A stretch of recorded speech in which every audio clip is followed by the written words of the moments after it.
Hello students, N के Mittal law class में आपका स्वागत है।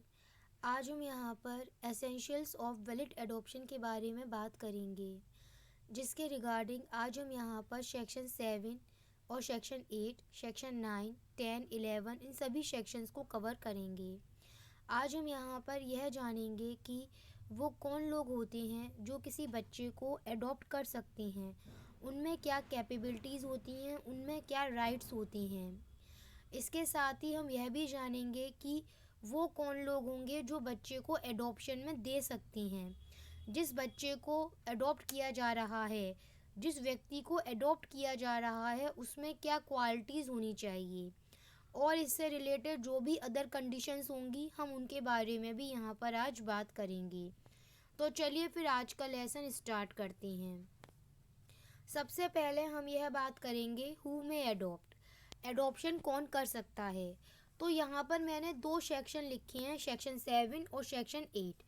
मैं पहले ही बता दूँ, यहाँ पर मेल और फीमेल दोनों के द्वारा ही बेटा या बेटी को एडॉप्ट किया जा सकता है। अगर मेल पर्सन की बात करूँ तो मेल पर्सन के द्वारा बच्चा एडॉप्ट करते समय उसमें क्या कैपेसिटीज़ होनी चाहिए, उसके क्या राइट्स होने चाहिए, इन सब के बारे में सेक्शन 7 बताता है।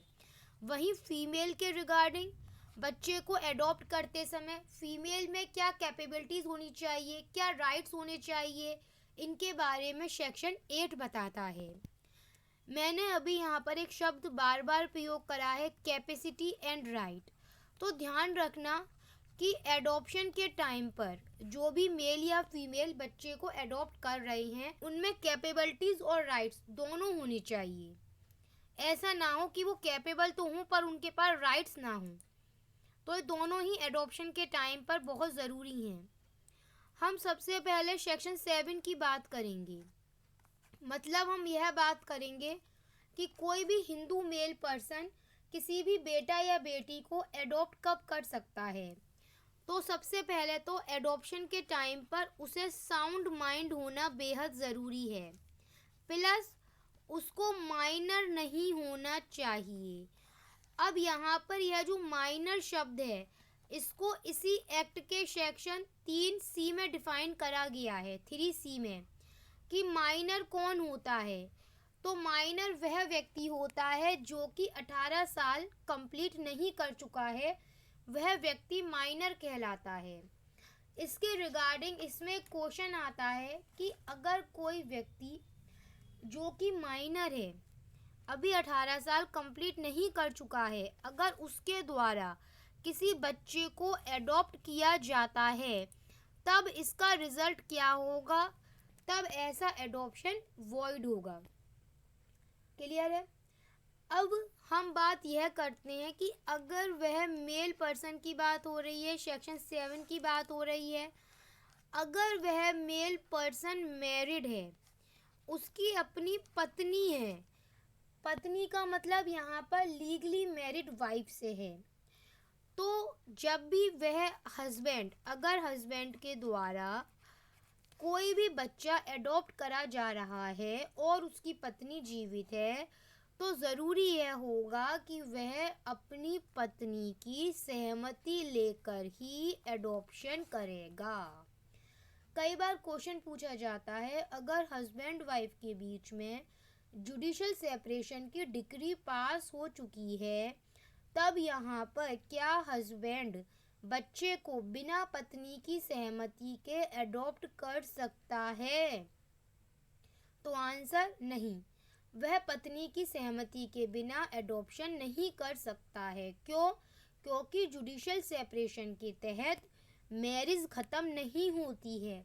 इसलिए कहा गया है कि अगर जुडिशल सेपरेशन की डिक्री पास हो भी गई है और हस्बैंड के द्वारा किसी बच्चे को एडॉप्शन किया जाना है तो भी यहाँ पर हस्बैंड के ऊपर यह लायबिलिटी होगी कि वह अपनी पत्नी की सहमति लेकर ही बच्चे को एडॉप्ट करेगा।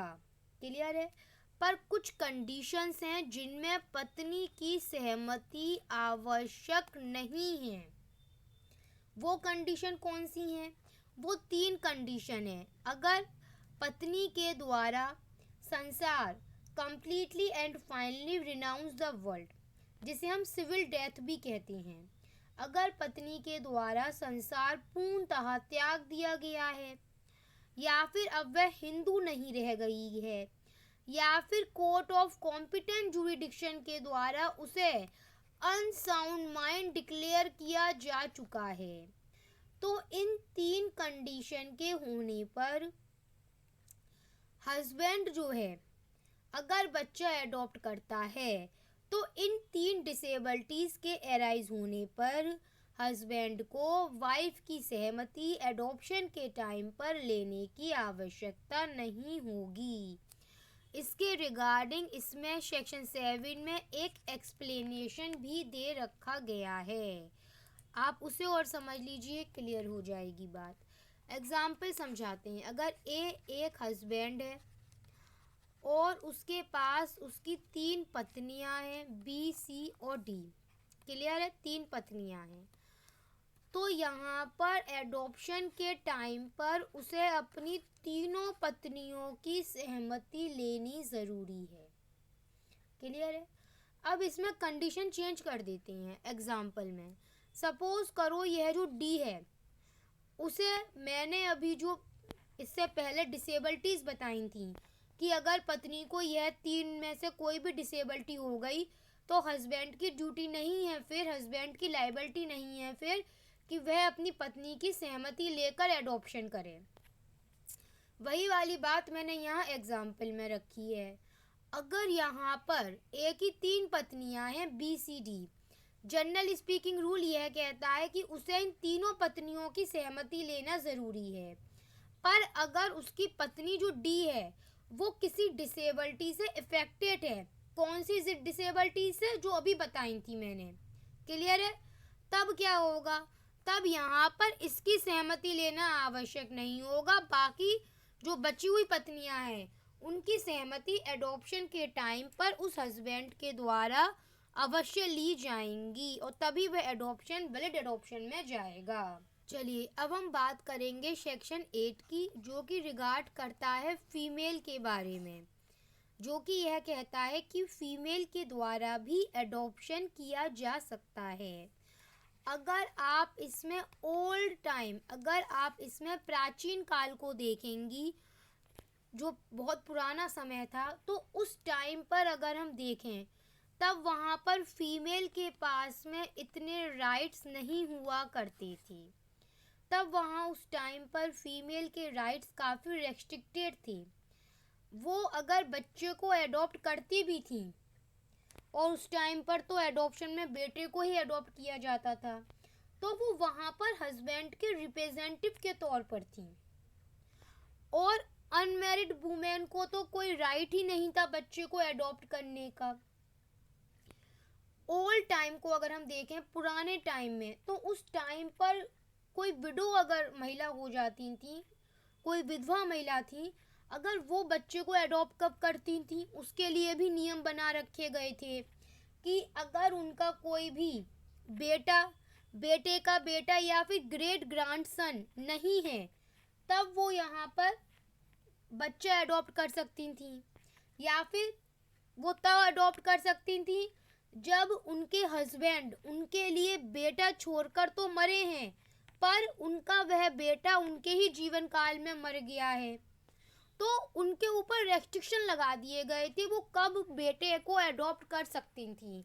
और अगर कोई अनमैरिड वुमेन होती तो उसको तो कोई भी राइट नहीं थे, अनमैरिड फीमेल को तो एडॉप्शन का कोई राइट ही नहीं था। अगर लेकिन अब मैं पेजेंट लॉ पर आऊँ, अगर मैं पेजेंट एक्ट की बात करूँ तो भाई वहाँ पे तो महिलाओं को काफ़ी राइट दिए गए हैं। अब तो अगर महिला अनमैरिड हैं तो उनके पास भी है राइट है कि वह किसी भी बेटा या बेटी को एडॉप्ट कर सकती हैं।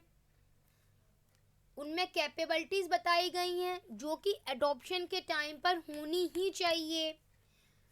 उनको साउंड माइंड होना चाहिए और उन्हें माइनर नहीं होना चाहिए, मतलब उन्हें मेजर होना चाहिए, क्लियर है।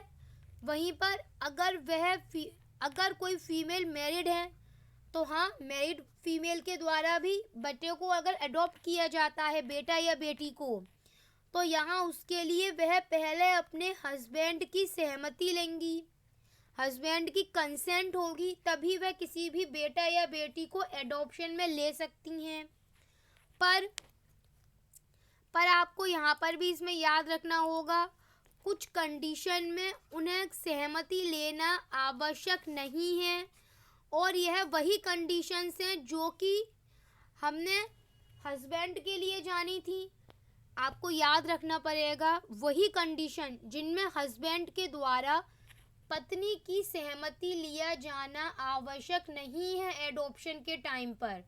ठीक वैसे ही फीमेल को यह राइट है कि अगर कोई मैरिड वुमेन अगर किसी भी बच्चे को एडॉप्ट कर रही हैं तो उन्हें अपने हस्बैंड की सहमति उस एडॉप्शन के टाइम पर लेनी आवश्यक है। पर अगर उस महिला का हस्बैंड संसार त्याग कर चुका है, या फिर बताइए वही कंडीशन है, हिंदू नहीं रह गया है, या फिर कोर्ट ऑफ कॉम्पिटेंट जुरिडिक्शन के द्वारा अनसाउंड माइंड डिक्लेयर किया जा चुका है, तो इन 3 कंडीशंस में से अगर कोई भी डिसेबिलिटीज एराइज होती है तब उस महिला के द्वारा एडॉप्शन के समय पर अपने हस्बैंड की सहमति लेना आवश्यक नहीं होगा। अब एक क्वेश्चन एराइज होता है, कोई विडो महिला हैं, जब किसी विडो महिला के द्वारा किसी भी बच्चे को एडॉप्ट किया जाता है तब वह बच्चा ना केवल उस विडो महिला का बल्कि उनके जो डिकेस्ड हस्बैंड हैं उनका भी बच्चा वह माना जाता है। यहीं पर इसमें एक बात एराइज होती है, अगर कहीं पर को विडोज हैं, मतलब एक आदमी है, एक हस्बैंड था और उसकी 2 पत्नियां थी, बी और सी। ये जो हस्बैंड था वो मर गया, अब ये बी और सी क्या कहलाएंगी, को विडोज हैं ये। तो अगर को विडोज हैं तो उनमें से बी और सी के पास ये राइट है कि वो अकेले भी बच्चे को एडॉप्ट कर सकती हैं। उसके लिए उन्हें किसी दूसरी को विडो है उसकी सहमति लेने की उनको कोई आवश्यकता नहीं है। क्लियर है? चलिए, ये तो हो गई बात इस बात की कि कौन एडॉप्ट कर सकता है, जिसमें मेल और फीमेल दोनों आ गए। हमने यह भी जान लिया कि बच्चे को एडॉप्ट करते समय उनमें क्या क्वालिटीज़ होनी चाहिए, क्या कैपेबिलिटीज़ होनी चाहिए। लेकिन मैंने आपको शुरू में भी कहा था कैपेसिटी एंड राइट। मैंने आपको शुरू में भी बताया था कि बच्चे को एडॉप्ट करते समय केवल कैपेबिलिटीज ही नहीं बल्कि उनके पास राइट भी होना चाहिए बच्चे को एडॉप्ट करने का। अब यह तो आपने जान लिया कैपेबिलिटीज का मतलब क्या था। साउंड माइंड होना चाहिए, उन्हें माइनर नहीं होना चाहिए, मतलब उन्हें मेजर होना चाहिए। अगर वो मैरिड हैं तो जो उनके हस्बैंड या वाइफ जो भी हैं उन्हें उनकी सहमति लेकर ही एडॉप्शन करना ज़रूरी है। ये उनकी कैपेबिलिटीज़ हैं। अब हम बात करेंगे राइट की, क्योंकि केवल कैपेबिलिटीज से काम नहीं चलेगा, राइट का होना भी बहुत ज़रूरी है।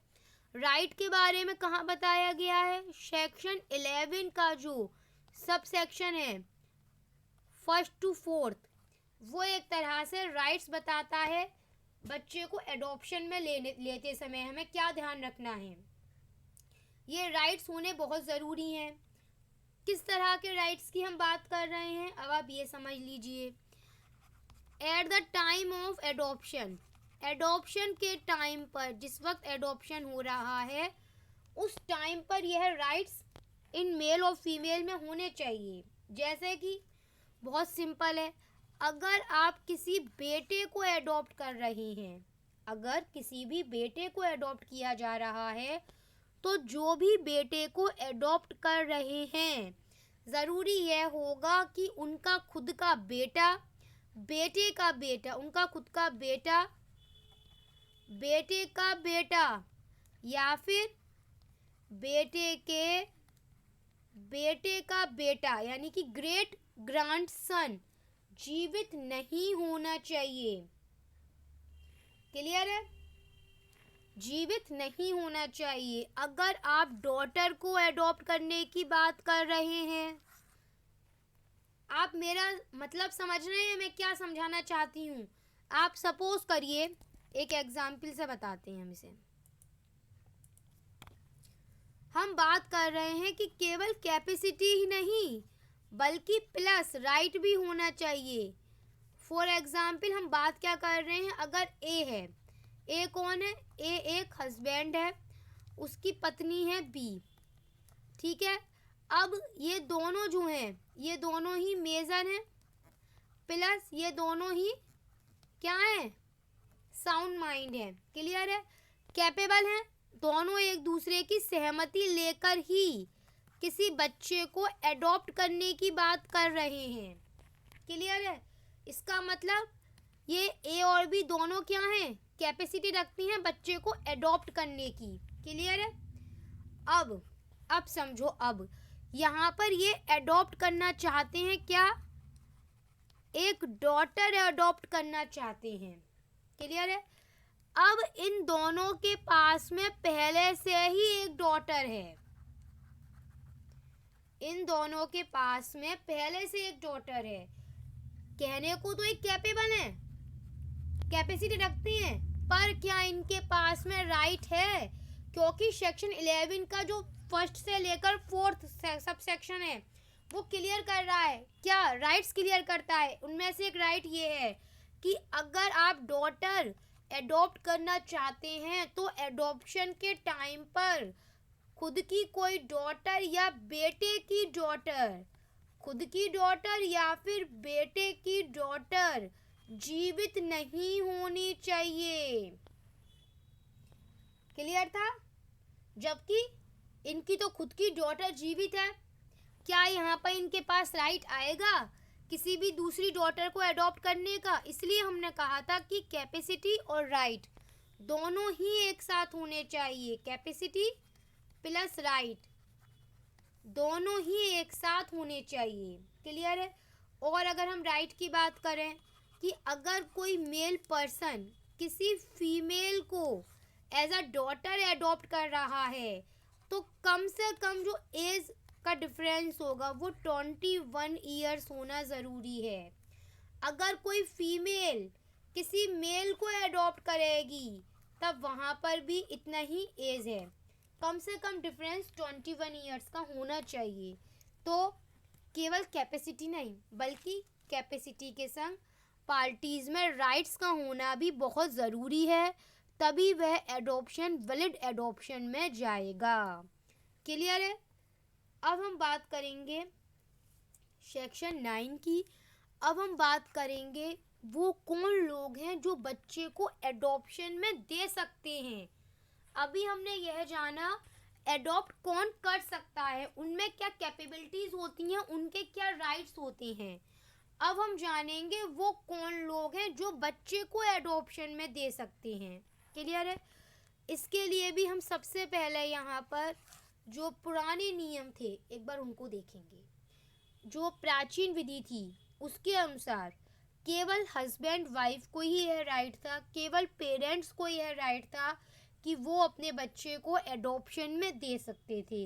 लेकिन उस टाइम पर भी महिलाओं के राइट्स इतने ज़्यादा अच्छे नहीं थे, क्योंकि उस टाइम पर भी जो पत्नियां होती थीं वो अगर अपने बच्चे को एडॉप्शन में देना भी चाहें तो वह बिना हस्बैंड की सहमति के ऐसा नहीं कर सकती थीं। हस्बैंड बिना पत्नी की सहमति के बच्चे को एडॉप्शन में देने का राइट रखते थे, पर पत्नी ऐसा नहीं कर सकती थी, उसको पहले अपने हस्बैंड की परमिशन लेना ज़रूरी होता था। क्लियर है, ये था हमारा ओल्ड पुरानी विधि। लेकिन अब हम बात करेंगे पेजेंट एक्ट की, अब हम बात करेंगे पेजेंट सेक्शन 9 की कि वो कौन लोग हैं जो बच्चे को एडॉप्शन में दे सकते हैं। तो सेक्शन 9 का सब सेक्शन 1 जो है वो क्लियर करता है कि 3 लोगों के नाम यहाँ शामिल करे गए हैं, फादर, मदर एंड गार्जियन। इनके पास यह राइट है कि यह बच्चे को एडॉप्शन में दे सकते हैं। अब जब ये फादर मदर की बात आ रही है तो ध्यान रखना, फादर मदर का मतलब केवल नेचुरल फादर मदर से है, इसमें एडॉप्टेड फादर मदर इंक्लूडेड नहीं करे गए हैं। क्लियर था? चलिए आगे चलते हैं। ये तो था बात सेक्शन 9 के सबसेक्शन 1 की। अब हम बात करेंगे सेक्शन 9 का सबसेक्शन 2 जो है वो हस्बैंड वाइफ को इक्वल राइट देता है। क्लियर है बात? इक्वल राइट दिया गया है हस्बैंड वाइफ दोनों को। अगर हस्बैंड किसी बच्चे को एडॉप्शन में देना चाहते हैं तो पहले वह अपनी पत्नी की, उस बच्चे की जो मम्मी है, मदर है, उनकी सहमति अवश्य लेंगे। अगर जो मदर बच्चे को एडॉप्शन में देना चाहती हैं तो वह पहले अपने हस्बैंड की सहमति अवश्य लेंगी। अब इसमें जो बात आपको ध्यान रखने की है वो याद रखिएगा कि जो सेक्शन 9 का सबसेक्शन 2 है ना, यह सब्स्टिट्यूटेड है। यह सब्स्टिट्यूट करा गया था bye the personal law amendment act 2010 के द्वारा। सेक्शन 9 का सब क्लॉज सेकंड जो है वह सब्स्टिट्यूटेड है by the personal laws amendment act 2010 के द्वारा। क्लियर है? उसी के बाद जब हम बात करते हैं सेक्शन 9 के सबसेक्शन 3 की तो इसको ओमिट कर दिया गया है, यह ओमिटेड है by the personal law amendment act 2010 के द्वारा। सेक्शन 9 के सबसेक्शन 3 को ओमिट कर दिया गया है। क्लियर था यहाँ तक बात? तो एक तरह से हमने अभी सेक्शन 9 के रिकॉर्डिंग हमने बहुत सारी बातें जान ली हैं। चलिए, अभी तक हमने यह जान लिया कि फादर मदर और गार्जियन के द्वारा किसी बच्चे को एडॉप्शन में दिया जाएगा। फादर मदर नेचुरल होने चाहिए। अब हम बात करेंगे गार्जियन की। जो गार्जियन ऑफ चाइल्ड हैं उनके द्वारा बच्चे को एडॉप्शन में कब दिया जा सकता है, तो इसी के रिगार्डिंग सेक्शन 9 का सबसेक्शन 4 है। बहुत सिंपल बात है। देखिए, कोई भी गार्जियन किसी बच्चे को एडॉप्शन में तभी देगा जब वहाँ पर बताई गई कंडीशंस एराइज हो रही होंगी, जब वहाँ पर उस बच्चे के माता पिता दोनों ही, उस बच्चे के जो माता पिता हैं वो दोनों ही मर चुके हैं, या फिर उन दोनों ने ही कंप्लीटली और फाइनली संसार को त्याग कर दिया है, या फिर बच्चे को त्याग दिया गया है, या फिर जो कोर्ट ऑफ कॉम्पिटेंट जुरिडिक्शन है उनके द्वारा उनके माता पिता को अनसाउंड माइंड डिक्लेयर किया जा चुका है, या फिर उस बच्चे के पेरेंट एज के बारे में कोई जानकारी नहीं है। तो अगर इनमें से कोई भी कंडीशन एराइज होती है, 1 2 3 4 5, इन पांचों में से कोई भी कंडीशन एराइज होती है तो गार्जियन के पास यह राइट आ जाता है कि वह उस बच्चे को एडॉप्शन में दे सकता है। लेकिन गार्जियन ऐसा काम तभी करेगा जब पहले वो by the permission of court. लेकिन गार्जियन यहाँ पर केवल ऐसा काम तभी कर सकता है जब पहले वह कोर्ट की परमिशन रिसीव कर लेगा। बिना कोर्ट की परमिशन के गार्जियन किसी बच्चे को एडॉप्शन में नहीं दे सकता है। क्लियर था? अब इसके रिगार्डिंग एक क्वेश्चन अराइज ये होता है कि जो गार्जियन ऑफ चाइल्ड है उसके द्वारा कौन से कोर्ट में जाकर इस तरह की एप्लीकेशन लगाई जाएगी, वो कौन सा कोर्ट होगा। तो एक्सप्लेनेशन जो है सेक्शन 9 का, उसी में सबका आंसर है। सेक्शन 9 का एक्सप्लेनेशन देख लीजिएगा, उसमें साफ है कि यहाँ पर कोर्ट का मतलब सिटी सिविल कोर्ट या फिर डिस्ट्रिक्ट कोर्ट से है। सिटी सिविल कोर्ट या वह डिस्ट्रिक्ट कोर्ट जिसकी जुरिडिक्शन के तहत वह एडॉप्ट करा जाने वाला चाइल्ड रहता है। क्लियर था? और एक क्वेश्चन और, guardian, who is guardian, guardian कौन होता है, उसकी डेफिनेशन भी एक्सप्लेनेशन में है। गार्जियन वह जो कि उस बच्चे की टेक केयर करता है, उस बच्चे की या फिर उसकी प्रॉपर्टी की टेक केयर करता है। वह व्यक्ति भी गार्जियन के तौर पर इंक्लूडेड है जो कि बाय विल या बाय कोर्ट अपॉइंट किया गया है। यह सब बातें एक्सप्लेनेशन में आपको बताई गई हैं। चलिए अब हम बात करते हैं एक और पॉइंट की, सेक्शन 9 के सबसेक्शन 5 की। कि जब गार्जियन के द्वारा जो आधार बताए गए हैं, इनमें से ही किसी आधार पर गार्जियन को राइट है कि वह बच्चे को एडॉप्शन में दे सकता है, और गार्जियन ऐसा तभी करेगा जब पहले वह कोर्ट की परमिशन रिसीव कर लेगा। कोर्ट यहाँ पर परमिशन देते समय उस बच्चे के वेलफेयर को ध्यान में रखेगा, उस बच्चे की जो एज और अंडरस्टैंडिंग है उसको उस पर ध्यान दिया जाएगा, और यहाँ पर यह ध्यान दिया जाएगा कि बच्चे को एडॉप्शन में देते समय या बच्चे को जो लोग एडॉप्शन में ले रहे हैं उनके द्वारा कोई भी कंसीडरेशन ना दिया गया हो और ना ही कंसीडरेशन लिया गया हो। क्लियर था? एक केस आप नोट कर लीजिए इसके रिगार्डिंग, एक केस इंपॉर्टेंट है, एक नोट करवा देते हैं। केस है शंकर कुमार, एक केस आया है, नाम नोट कर लीजिए, Shankar Kumar Das versus JNM hospital Kalyani. इस केस में यह बहुत सिंपल बताया गया था कि अबंडन चाइल्ड, जो बच्चे त्याग दिए जाते हैं, शंकर कुमार, केस का नाम लिख देते हैं, Shankar Kumar Das versus JNM hospital Kalyani, AIR 1996, Calcutta high court का केस है ये वो केस का नाम है, नोट डाउन कर लीजिएगा आप इसे।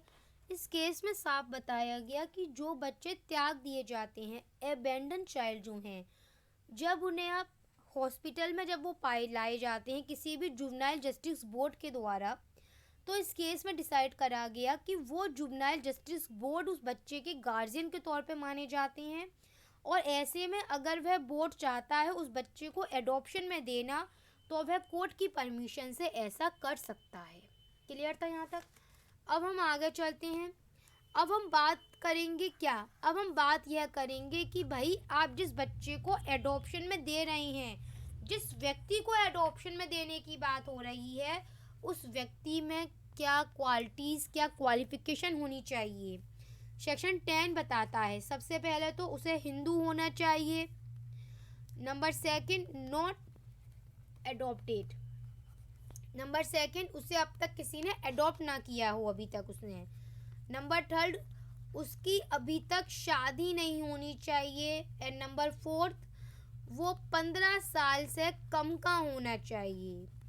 ठीक है, अब एक बात याद रखना, उसकी शादी नहीं होनी चाहिए, वो 15 साल से ज़्यादा का नहीं होना चाहिए, ये बातें जनरल स्पीकिंग है, जनरल रूलिंग यह कहती है। लेकिन अगर जो व्यक्ति जो फैमिली एडॉप्शन में दे रही है, जो फैमिली एडॉप्शन में बच्चे को दे रही है, उस फैमिली में, और जो फैमिली बच्चे को एडॉप्शन में ले रही है, अगर उन फैमिली में यह कस्टम है, यह प्रथा है कि वहाँ पर किसी भी मैरिड पर्सन को या 15 साल से ज़्यादा के व्यक्ति को एडॉप्शन में लिया और दिया जा सकता है, तब वहाँ पर इस नियम को अप्लाई कर दिया जाएगा। फिर वहाँ पर 15 साल से ज़्यादा के व्यक्ति को और मैरिड पर्सन को भी एडॉप्शन में लिया जा सकेगा, बशर्ते कि दोनों फैमिलीज़ की कस्टम इस बात को अलाउ करती हूँ।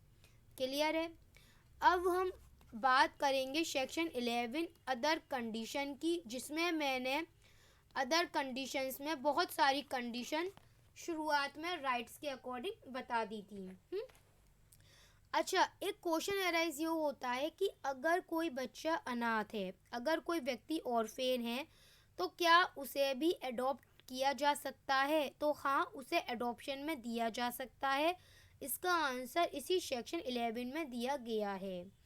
एक बात सेक्शन 11 के तहत आपको बताना होगा, यहाँ पर सेरोमनीज़ होती हैं। जब बच्चे को एडॉप्शन में दिया जा रहा है तो कुछ सेरोमनीज़ भी करवाई जाती हैं।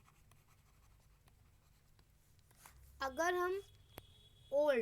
हम पुरानी विधि की बात करें, ओल्ड लॉ की, तो उस टाइम पर किसी बच्चे को एडॉप्शन में देते समय एक्चुअली गिविंग और रिसीविंग तो ज़रूरी था, उस टाइम पर दत्त होम होना भी आवश्यक होता था। लेकिन अगर मैं पेजेंट एक्ट की बात करूं, पेजेंट एक्ट की, तो पेजेंट एक्ट में साफ कह रखा है एक्चुअली गिवन और टेकन। एक्चुअली वास्तविकता में बच्चे को एडॉप्शन में लिया और दिया जाना ही आवश्यक होता है।